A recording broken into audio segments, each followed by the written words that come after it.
আরে সকাল থেকে এই গাড়িটা কে রেখে গেছে এখানে? হ, ঠিকই তো কইছিস, সকাল থেকে গাড়ি এটা এখানে। শোন, মালিক যদি পাওয়া যাইতেছে না, চল গাড়িটা বিক্রি করে দিই, ভালো একটা ধান্দা হবে। হ্যাঁ, কিন্তু বিক্রিটা করবো কার কাছে? দেখি কোনো মুরগাকে ফাঁসানো যায় নাকি। তুই ঠিক বলছিস। এই কেউ আসতেছে, দেখ এই লোকের কাছে গাড়িটা বিক্রি করুন। এই ভাই, এদিকে আসেন, শুনেন। হ্যাঁ ভাই বলেন।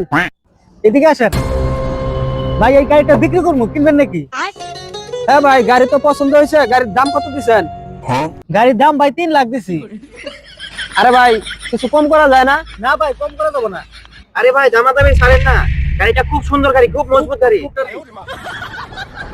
আরে ভাই, আমি তো আজকে টাকা নিয়ে আসি নাই, কালকে টাকা নিয়ে এসে নিয়ে যাবো গাড়িটা। আরে ভাই, তাহলে বাইনা দিয়ে যান। কত টাকা দিতে লাগবে ভাই? না 10,000 দিয়ে যান। আরে ভাই, 10,000 টাকা তো আমার কাছে নাই, আমার কাছে 5,000 টাকা আছে, এটা রাইখা দেন। ঠিক আছে, দেন।